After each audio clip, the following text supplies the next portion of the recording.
Hello प्यारे बच्चों, आज हम पढ़ेंगे वेक्टर रेजोल्यूशन। इससे पहले हम लोग पढ़ चुके हैं वेक्टर एडिशन और नेक्स्ट टॉपिक है आपका वेक्टर रेजोल्यूशन।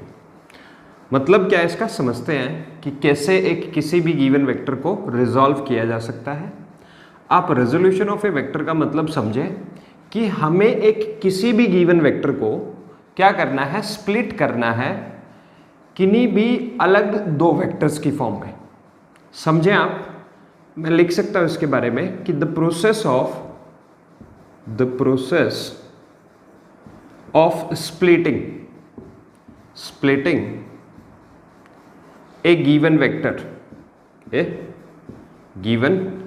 वेक्टर, कोई भी आपको जो गिवन वेक्टर है, आपको उस गिवन वेक्टर को दो वेक्टर्स की फॉर्म में क्या करना है, रिप्रेजेंट करना है। दो और अलग वेक्टर्स की फॉर्म में क्या करना है, रिप्रेजेंट करना है।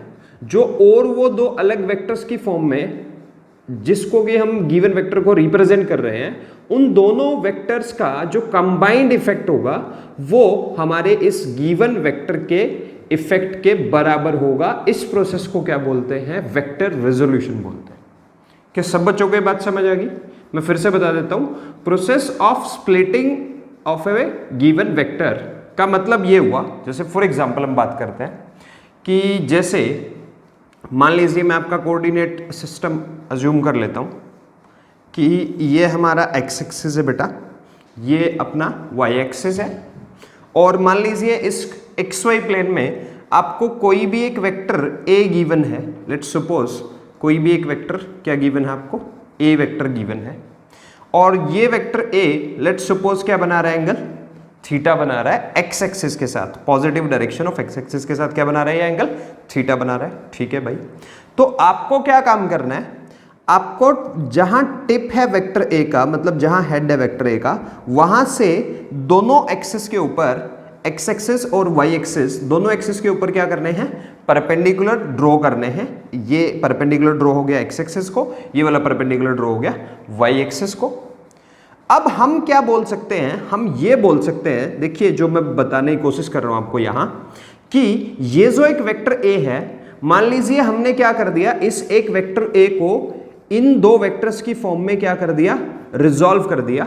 इस ए वेक्टर का एक कंपोनेंट हमने एक्स एक्सिस के अलोंग ले लिया, जिसको कि लेट्स सपोज मैं क्या बोल सकता हूं, वेक्टर ए एक्स बोल सकता हूं, और इसी वेक्टर ए का एक कंपोनेंट हम लोगों ने किस तरफ ले लिया बेटे, वाई एक्सिस की डायरेक्शन में ले लिया। लेट्स सपोज इसके वाई कंपोनेंट को मैं बोल देता हूं वेक्टर ए वाई। मतलब कहने का मेरा क्या है, जो इफेक्ट अकेले ए वेक्टर का है वही इफेक्ट इस ए के इन दो कंपोनेंट्स का है, जो कि हमने लिए हैं, एक एक्स एक्सिस के अलोंग लिया है जिसका नाम है ए एक्स, और एक हमने किसके अलोंग लिया बेटा, वाई एक्सिस के अलोंग, जिसका नाम क्या है, ए वाई। क्या सब बच्चों को ये बात समझ आ गई? मतलब सिंपल भाषा में ए का जो नेट इफेक्ट है वो ए एक्स और ए वाई का क्या है, कंबाइंड इफेक्ट है। मतलब ए एक्स और ए वाई जो कहलाएंगे वो ए वेक्टर के क्या कहलाएंगे, कंपोनेंट्स कहलाएंगे इस केस में। ax is the horizontal component of a vector, we can say that, and ay is the vertical component of a vector which is directed along y axis। क्या सब बच्चों को ये बात समझ आ रही है? अब जैसा कि हम जानते हैं इससे पहले, let's suppose कि i cap is the unit vector along x axis, here j cap is the unit vector along y axis। अब मान लीजिए मैं आपको इजी करने के लिए यहां इस ज्योमेट्री में इन पॉइंट्स का नाम दे देता हूं। मान लीजिए जैसे ये ए हो गया, ये मान लीजिए क्या हो गया, पी हो गया, ये मान लीजिए क्यू हो गया। ये बहुत है, बस इतने नाम हमारे लिए। अब आप क्या सब लोग इस ट्रायंगल में जो कि राइट एंगल ट्रायंगल है ओ पी क्यू, क्या है ये, एक राइट एंगल ट्रायंगल है बेटा, सब बच्चे देख पा रहे हैं, ओ पी क्यू में सबसे पहले लेट्स सपोज बेटा मुझे क्या फाइंड करना है, हम लोग इस तरफ लिख लेते हैं, मुझे क्या फाइंड करना है बेटा, कोस थीटा फाइंड करना है। तो सब बच्चे जानते हैं कि कोस थीटा क्या होता है, बेस अपॉन हाइपोटेन्यूज होता है। तो ये सिंपल भाषा में क्या बेटा, क्या आ गया, ए एक्स अपॉन ए आ गया। अगर मैं इनको मैग्नीट्यूड की फॉर्म में लिखूं, ए एक्स वेक्टर का मैग्नीट्यूड ए एक्स और ए वेक्टर का मैग्नीट्यूड बेटा ए, तो यहां से मेरे पास क्या आ गया बेटा, ए एक्स का वैल्यू आ गया कितना, ए कोस ऑफ थीटा। सिमिलरली अगर मैं इस राइट एंगल ट्रायंगल में बेटा किस क्या लिखता हूं, साइन थीटा लिखता हूं, तो मेरे पास साइन थीटा क्या आ गया, सब बच्चे बोल पा रहे हैं, that is perpendicular upon hypotenuse. तो ए वाई अपॉन ए आ गया, सब बच्चे देख पा रहे हैं, ये ए वाई हो गया आपका। ए वाई वेक्टर का मैग्नीट्यूड कितना हो गया, ए वाई। ए वेक्टर का मैग्नीट्यूड कितना हो गया, सिंपली ए। तो यहां मेरे पास ए वाई का वैल्यू बेटा कितना आ गया, सब बच्चे जान पा रहे हैं, that is A sine theta. ठीक है भाई। तो कहने का मतलब यहां से जो पहले आपको ए वेक्टर गिवन था, वो क्या वेक्टर गिवन था, वो आपको वेक्टर ए जो गिवन था वो कैसे था, A vector is equals to A X I cap plus A Y J cap. क्या हम ऐसा बोल सकते हैं? देखिए जो ax कंपोनेंट है this is along directed x axis, और x एक्सिस के अलोंग जो यूनिट वेक्टर है, यूनिट वेक्टर का क्या काम होता है, सब बच्चे जान पा रहे हैं, किसी भी गिवन वेक्टर की क्या करता है यूनिट वेक्टर, डायरेक्शन शो करता है। तो ax की डायरेक्शन कौन शो कर रहा है यहाँ, आई कैप, और सिमिलरली ay की डायरेक्शन कौन शो कर रहा है यहाँ बेटे, जे कैप शो कर रहा है। क्या सब बच्चों को इतना क्लियर है? मतलब उसी सेम वेक्टर को बेटा मैं क्या लिख सकता हूं, यहां से देखिए A vector can be written as, जैसा कि हमारे पास यहाँ ax का वैल्यू आ चुका है, आप सब बच्चों को दिखाई दे रहा है, यहां हमारे पास किसका वैल्यू भी आ चुका है बेटे, ये ay का वैल्यू भी आ चुका है। तो ax का वैल्यू हम यहां सब्स्टिट्यूट करेंगे, ay का वैल्यू भी हम यहां सब्स्टिट्यूट करेंगे, and new thing become that is a cos theta I cap plus a sin theta J cap. क्या इस तरीके से भी हम वेक्टर ए को रिप्रेजेंट कर सकते हैं? जी हाँ, बिल्कुल हम लोग क्या कर सकते हैं, इस तरीके से भी वेक्टर ए को रिप्रेजेंट कर सकते हैं। और हमें गिवन क्या था, ये वेक्टर ए गिवन था, हम लोगों ने क्या किया, इसको इसके दो कंपोनेंट्स में क्या कर दिया बेटे, स्प्लिट कर दिया, तोड़ दिया। एक कंपोनेंट किसके अलोंग ले लिया हम लोगों ने, मान लिया इसका एक्स एक्सिस के अलोंग, और एक कंपोनेंट बेटे हम लोगों ने किसके अलोंग मान लिया, वाई एक्सिस के अलोंग। तो इस तरीके से हम लोग क्या लिख सकते हैं बेटा, क्या लिख सकते हैं, सब बच्चे बता पाएंगे, वेक्टर ए को लिख सकते हैं। अब चेक कर लेते हैं कि भाई वेक्टर ए का जो मैग्नीट्यूड है वो है कितना, क्योंकि हम लोग ऑलरेडी यहां से जानते हैं कि वेक्टर ए का जो मैग्नीट्यूड है वो कितना है, ए है। आइए चलिए वेक्टर ए का मैग्नीट्यूड फाइंड करते हैं, या इसको हम सिंपली ए लिख सकते हैं। तो जब भी हम लोगों को क्या करना है, मैग्नीट्यूड फाइंड करना है किसी भी गिवन वेक्टर का, तो हम लोग जानते हैं कि coefficient of I cap, coefficient of I cap का whole square that is A cos theta whole square plus coefficient of J cap का whole square that is A sine theta whole square. तो modulus of A will become which is equals to how much it is, क्या A square cos square theta, A square cos square theta plus A square sine square theta. क्या दोनों terms में से बेटा सब बच्चे जान पा रहे हैं कि ए स्क्वायर कॉमन आ गया, ए स्क्वायर कॉमन आ गया, अंदर क्या बच गया बेटे, कोस square theta plus sign square theta. क्या सब बच्चे जान पा रहे हैं कि कोस square theta plus sign square theta का वैल्यू 1 हो गया। तो मोड ऑफ ए क्या आ गया बेटा आपके पास, मोड ऑफ ए आ गया, सिमिलरली क्या हो गया, सिंपली ए। तो इससे ये प्रूव हो गया, क्या प्रूव हो गया भाई, कि जो हम लोगों ने ए वेक्टर के जो कंपोनेंट्स लिए हैं ए एक्स और ए वाई, जो कि किस किस के अलोंग है, एक्स एक्सिस और वाई एक्सिस के अलोंग है रेस्पेक्टिवली, वो हम लोगों ने क्या लिए हैं, ठीक लिए हैं। क्योंकि इसी प्रोसेस से अब हमने ए वेक्टर का क्या निकाला है बेटे, मैग्नीट्यूड निकाला है, जो कि कितना आ गया, ए आ गया, और वो आना भी चाहिए था। क्या सब बच्चों को ये बात क्लियर है? और ऐसा जनरली हम लोग इसलिए करते हैं बेटा, क्योंकि हमारे जिंदगी में कई सारी प्रैक्टिकल एप्लीकेशंस ऐसी होती हैं जहां हम लोगों को एक वेक्टर लिखने की बजाय उसके कंपोनेंट्स की फॉर्म में जब हम उस वेक्टर को लिखेंगे तो हमारे लिए क्वेश्चंस को सॉल्व करना काफी आसान हो जाता है। अब इसके ऊपर बेस्ड हम कई सारे इलस्ट्रेशन लेंगे, बट आई होप सो कि इससे पहले आपको ये सब समझ आ गया हो। मैं फिर से एक बारी रिवाइज करवाता हूं आपको कि वेक्टर रेजोल्यूशन का मतलब क्या है। वेक्टर रेजोल्यूशन का मतलब है बेटा कि किसी भी एक गिवन वेक्टर को आपको रिजॉल्व करना होता है किन्हीं भी दो डायरेक्शंस में, मतलब दो अलग अलग वेक्टर्स की फॉर्म में उसको रिप्रेजेंट करना है। वो दो अलग अलग वेक्टर्स यहां जो कि वो क्या है, वेक्टर ax और वेक्टर ay है, उन दोनों अलग अलग वेक्टर्स का जो नेट इफेक्ट होगा, जो कंबाइंड इफेक्ट होगा, वो वही होगा जो कि आपके गिवन ओरिजिनल वेक्टर का है। और इस प्रोसेस को हम लोग बोलते हैं क्या, रेजोल्यूशन, वेक्टर रेजोल्यूशन या रेजोल्यूशन ऑफ वेक्टर, या फिर इसको किताबों में दिया होता है rectangular components of vector in 2D। क्यों 2D बोला भाई मैंने आपको? क्योंकि अभी तक हम लोगों ने यहां सिर्फ 2 डायमेंशन के अलोंग लिए हैं, that is x axis and y axis. 2 ही एक्सिस लिए भाई, 2 ही कोऑर्डिनेट सिस्टम लिया है, तो इसलिए हम इसको बोलेंगे vector rectangular components of vector in plane या फिर इन 2D। यही सेम तरीके से हम लोग क्या भी कर सकते हैं, 3D में भी वेक्टर को रिजॉल्व कर सकते हैं। मतलब 3 अलग अलग परपेंडिकुलर डायरेक्शंस के अलोंग किसी भी एक गिवन वेक्टर को क्या कर सकते हैं बेटा, रिजॉल्व कर सकते हैं। क्या सब बच्चों को ये क्लियर है? ओके, नेक्स्ट आगे बढ़ते बेटा, सब बच्चे आगे बढ़ते हैं और कुछ अच्छे खास तरीके से भी मैं आपको ये सिखाता हूं कि कैसे आप वेक्टर को रिजॉल्व कर सकते हैं। और वेक्टर रेजोल्यूशन बहुत प्रैक्टिकली यूज होता है भाई, तो इसलिए आपको अच्छे से इसको पढ़ना चाहिए और अच्छे से इसको प्रैक्टिस भी करना चाहिए। जैसे देखिए फॉर एग्जांपल मैं बताता हूं आपको कि कैसे वेक्टर रेजोल्यूशन यूज होता है। जैसे फॉर एग्जांपल बेटा मान लीजिए आपका ये कोई भी एक गिवन वेक्टर है ए, ये बेटा आपका कोई भी एक गिवन वेक्टर है क्या, बी, मान लेते हैं ऐसे, ठीक है भाई, मान लिया।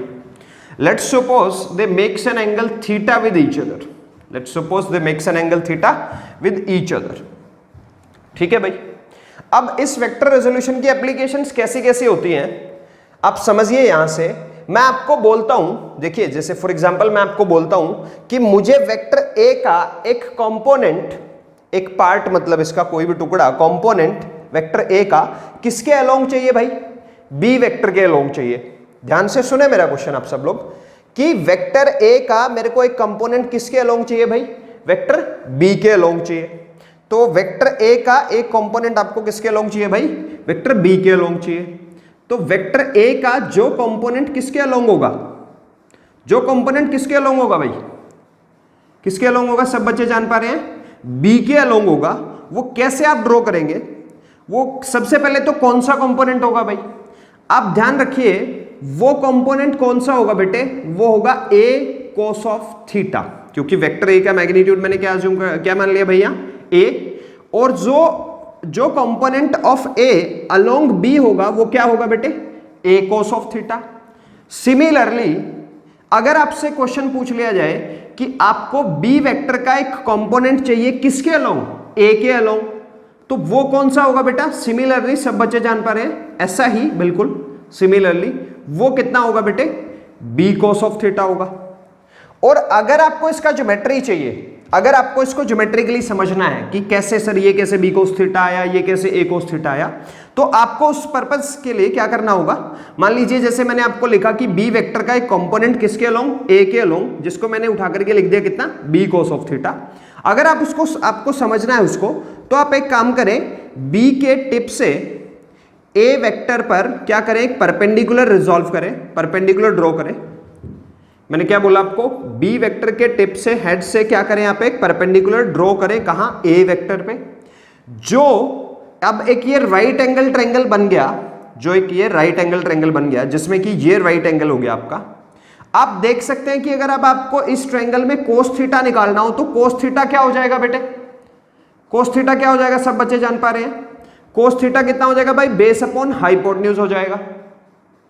और जब आप उस कोस थीटा की वैल्यू लिखेंगे base upon hypotenuse, then you will find कि ये वाला जो कंपोनेंट है, ये वाला जो कंपोनेंट है किसका, बी का, किसके अलोंग, ए के अलोंग, वो कितना आएगा बेटे, बी कॉस ऑफ थीटा आएगा।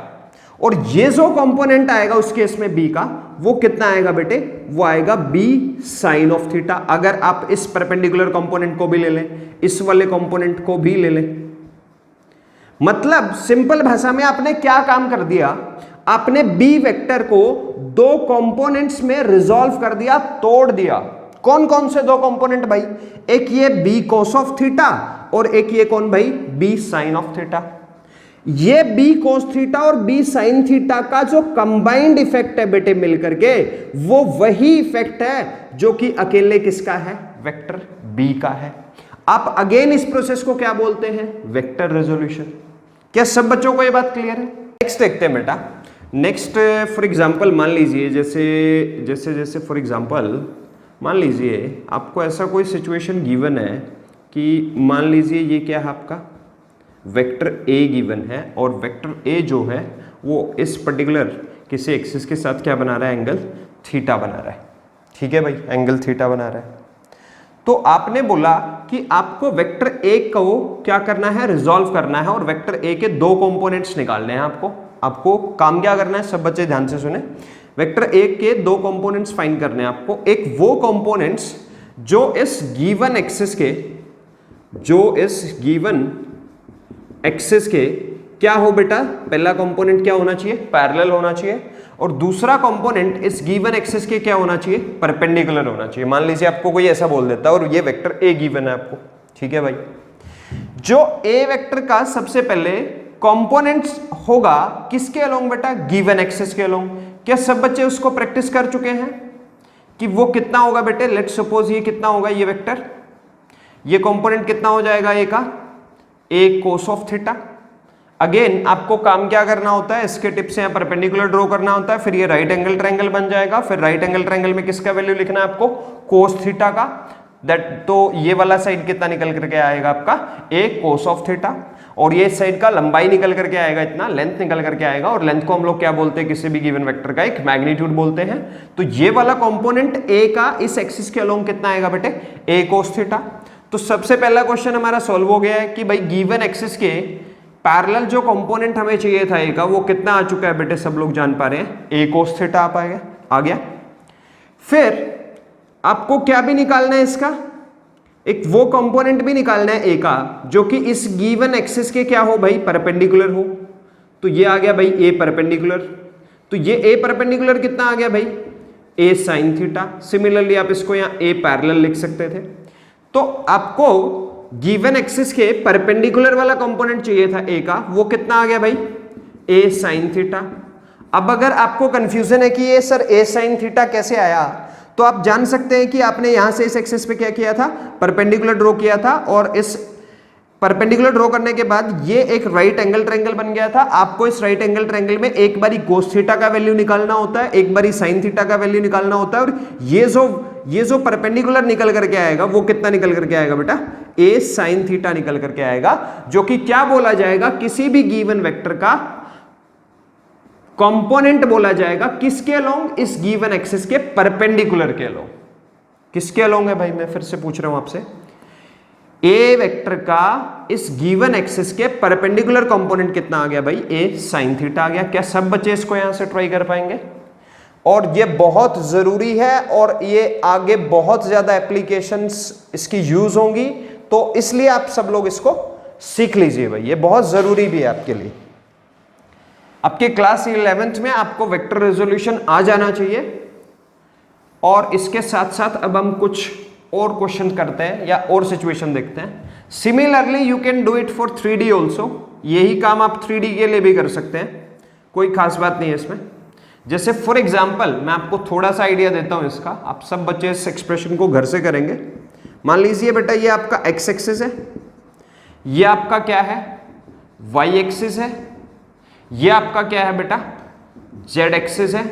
ठीक है भाई, और आपको लेट्स सपोज बेटा कोई भी वेक्टर ए गिवन था, कोई भी वेक्टर क्या था, ए गिवन था, वो स्पेस में गिवन था आपको, स्पेस मींस 3D में गिवन था बेटा। ठीक है भाई, सच दैट कि it makes an angle alpha with the x axis, beta with the y axis, and angle gamma with the z axis. सब बच्चे ध्यान से सुने, आपने अपना कोऑर्डिनेट सिस्टम चूज किया 3D, आपने एक वेक्टर ए मान लिया उस स्पेस में, वेक्टर ए है आपका, ये वेक्टर ए है, और ये वेक्टर ए इस तरीके से गिवन है, मान लीजिए आपको कि ये positive direction of x axis के साथ एक एंगल बना रहा है alpha, positive direction of y axis के साथ ये एंगल बना रहा है बीटा, और positive direction of z axis के साथ मान लीजिए क्या बना रहा है, एंगल गामा। तो सिमिलरली जैसा कि हम पिछले केस में पढ़ चुके हैं, 2D में पढ़ चुके हैं, सिमिलरली फॉर 3D इस ए वेक्टर को हम लोग एक्स एक्सिस के अलोंग, वाई एक्सिस के अलोंग और जेड एक्सिस के अलोंग क्या कर सकते हैं, रिजॉल्व कर सकते हैं। मतलब इस ए वेक्टर के कंपोनेंट्स किस किस के अलोंग, एक्स एक्सिस के अलोंग, वाई एक्सिस के अलोंग और जेड एक्सिस के अलोंग, और वो तीनों कंपोनेंट्स एक दूसरे के क्या होंगे बेटा, परपेंडिकुलर होंगे, क्योंकि अपने कोऑर्डिनेट सिस्टम में ये जो तीनों एक्सिस रहते हैं ये क्या रहते हैं, एक दूसरे के परपेंडिकुलर रहते हैं। एक्स एक्सिस, वाई एक्सिस और जेड एक्सिस। क्या सब बच्चे मेरी बात समझ पा रहे हैं? तो फॉर दोज रीजंस अपन लोग कुछ मतलब ऐसा इमेजिन कर लेते हैं, ध्यान से सुनिएगा आप सब लोग, कि इस ए वेक्टर का जो कंपोनेंट मान लीजिए किसके अलोंग आएगा भाई, एक्स एक्सिस के अलोंग, मान लीजिए आपने उसको किसका नाम दे दिया, ए एक्स का। सिमिलरली जो वाई एक्सिस के अलोंग आएगा उसको आपने किसका नाम दे दिया, ए वाई का। सिमिलरली जो जेड एक्सिस के अलोंग आएगा उसको आपने किसका नाम दे दिया बेटे, ए जेड का। मतलब जो वेक्टर ए गिवन है आपको, उसको फिर मैं कैसे रिप्रेजेंट कर सकता हूं, उसको मैं ऐसे रिप्रेजेंट कर सकता हूं कि A X I cap, where I cap is the unit vector along x axis, j cap is the unit vector along y axis and k cap is the unit vector along z axis.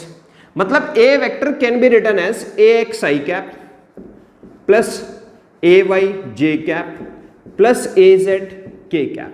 This is your given vector. तो ये आपका क्या हो गया भाई, given vector हो गया। इस वेक्टर का जो नेट इफेक्ट है बेटा, वो इसके तीनों कंपोनेंट्स का मिलकर के भी वही इफेक्ट है जो इफेक्ट किसका है, अकेले ए वेक्टर का है। आप समझे वेक्टर रेजोल्यूशन का मतलब? जो वेक्टर ए का नेट इफेक्ट है वो कौन प्रोड्यूस कर रहा है, और इसके तीन कंपोनेंट्स कौन कौन से कंपोनेंट भाई, ए एक्स जो कि इसका एक कंपोनेंट है एक्स एक्सिस के अलोंग, ए वाई जो कि इसका कंपोनेंट है किसके अलोंग, वाई एक्सिस के अलोंग, और ए जेड जो कि इसका कंपोनेंट है बेटे किसके अलोंग, जेड एक्सिस के along. So we can write this as that is vector A is equals to A X I cap, A Y J cap and A Z K cap, where A X is along X axis, A X की direction कौन show कर रहा है, I cap, A Y की direction कौन show कर रहा है, जे कैप, और ए जेड की डायरेक्शन कौन शो कर रहा है, के कैप। क्या सब बच्चों को ये बात क्लियर है? तो from there we can write this as कि अगर हमें वो सिमिलरली जैसा कि हम लोग वहां वेक्टर के टिप से एक्सिस को क्या कर रहे थे, परपेंडिकुलर ड्रॉ कर रहे थे, वहां एक राइट एंगल ट्रायंगल बन जा रहा था, तो similarly we can do here. तो कोस अल्फा बेटा कितना आएगा सब बच्चे, अगर आप समझदार है तो आप बता सकते हैं कितना आएगा बेटे, एक्स अपॉन ए। सिमिलरली बेटा आपका कोस बीटा कितना आएगा बेटा, सब लोग बता पा रहे हैं, that is A Y upon A. और सिमिलरली बेटा आपका कोस गामा कितना आएगा, कोस गामा आएगा बेटा ए जेड अपॉन ए। ठीक है जी, सब बच्चों को समझ आ रहा है क्या है? सब बच्चों को समझ आ रहा है इतना? मेरे ख्याल से सब बच्चों को समझ आ रहा है। तो एक्स का वैल्यू हम लोग यहां से निकाल लेते हैं। एक्स का वैल्यू यहां से निकल करके आ गया, कितना हो गया बेटे, A cos alpha. A Y का वैल्यू भी सिमिलरली हम लोगों ने यहां से निकाल लिया, कितना आ गया भाई, ए कोस बीटा। और ए जेड का वैल्यू भी हम लोगों ने यहां से निकाल लिया, कितना आ गया भाई, ए कोस गामा। आप ये लिख सकते हैं अगर आपको इन कंपोनेंट्स का वैल्यू चाहिए इन टर्म्स ऑफ ए की टर्म्स में अगर वैल्यू चाहिए, A is the given vector, ax is its component along x axis, again a here is the given vector and ay here is its component along y axis, and a here is again the given vector and az here is the component of a vector along z axis. Okay, आपको क्या भी बोला जाता है, आपने जो ये cosines of angle निकाल लिए, अल्फा बीटा और गामा जो निकाल लिए, इनको मैथमेटिकल लैंग्वेज में या साइंस की लैंग्वेज में बेटा डायरेक्शन कोसाइन भी बोला जाता है। क्या भी बोला जाता है इनको, डायरेक्शन कोसाइन, डायरेक्शन कोसाइंस बोला जाता है इनको। मतलब मान लीजिए मैं कोस अल्फा को मान लेता हूं क्या, एल, मान लीजिए मैं कोस बीटा को मान लेता हूं एम, और मान लीजिए मैं कोस गामा को क्या मान लेता हूं, एन मान लेता हूं। देन डायरेक्शन कोसाइन कौन है बेटा, डायरेक्शन कोसाइंस कौन कौन है, एल है, एम है और एन है, एल एम एंड एन। अब आपने ऐसा सुना होगा कि square of the direction cosines of a vector is equal to unity. जो डायरेक्शन कोसाइंस हैं वेक्टर के, उनके स्क्वायर्स का अगर हम सम कर दें तो वो इज इक्वल टू क्या आएगा बेटा, यूनिटी आएगा। यूनिटी मतलब 1 आएगा। वो हम यहां से देख भी लेते हैं कि क्या भाई सही में वो 1 आएगा। तो हमें क्या करना है, इनके स्क्वायर्स को ऐड करना है। इनके स्क्वायर्स को क्या करना है भाई, ऐड करना है। तो आपको किसके स्क्वायर को ऐड करना है भाई, इसके स्क्वायर को ऐड करना है। इसके स्क्वायर को ऐड करने का मतलब क्या हो गया, सब बच्चे समझ पा रहे हैं क्या यहाँ, कि एल स्क्वायर, हमें क्या लिखना है, l square plus m square plus n square is has to be equals to 1 according to the statement, मतलब आना चाहिए आपका 1। ये स्टेटमेंट है भाई, मैथमेटिकल स्टेटमेंट है, और हम देख भी लेते हैं कि क्या हमारा 1 आएगा। सबसे पहले क्या सब बचे हैं, एल का वैल्यू देख पा रहे हैं, एल का वैल्यू कौन है, कोस अल्फा, और कोस अल्फा का वैल्यू कौन है बेटे, ए एक्स अपॉन ए। क्या वैल्यू है भाई इसका, ए एक्स अपॉन ए। तो अपन लोग इनका सबका वैल्यूज भर देंगे यहां, मतलब इसको हम लोग लिख सकते हैं cos square alpha plus cos square beta plus cos square gamma is has to be equals to 1। और आपको यहां क्या भरना है, कोस अल्फा का ये रहा वैल्यू, कोस बीटा का वैल्यू ये रहा, कोस गामा का वैल्यू ये रहा, और सब आप सब ये वैल्यूज यहां 1 पुट करेंगे तो आपका लेफ्ट हैंड साइड का वैल्यू कितना आ जाएगा बेटा, 1 आ जाएगा, जो कि सही है। तो आपको यहां से क्या क्या समझ आया, हम लोगों ने वेक्टर रेजोल्यूशन में सीखा कि हम किसी भी एक गिवन वेक्टर को क्या कर सकते हैं, 2 या 2 से ज्यादा नंबर ऑफ वेक्टर्स में क्या कर सकते हैं, रिजॉल्व कर सकते हैं। और एक खास बात याद रखिए, इस एक गिवन वेक्टर के ऐसा नहीं है कि 2 या सिर्फ 3 कंपोनेंट्स हो सकते हैं, ऐसा कोई जरूरी नहीं है। इस एक गिवन वेक्टर के बहुत सारे नंबर ऑफ कंपोनेंट्स हो सकते हैं, और वो जो सारे कंपोनेंट्स का मिलकर के नेट इफेक्ट होगा वो वही होगा जो इस अकेले किसका है, वेक्टर ए का है। क्या सब बच्चों को ये बात समझ आ गई? मेरे ख्याल से सब बच्चों को इतना सब समझ आ गया होगा। हम आगे बढ़ते हैं, कुछ क्वेश्चंस करते हैं वेक्टर रेजोल्यूशन के ऊपर, तब आपको क्लैरिटी भी आएगी।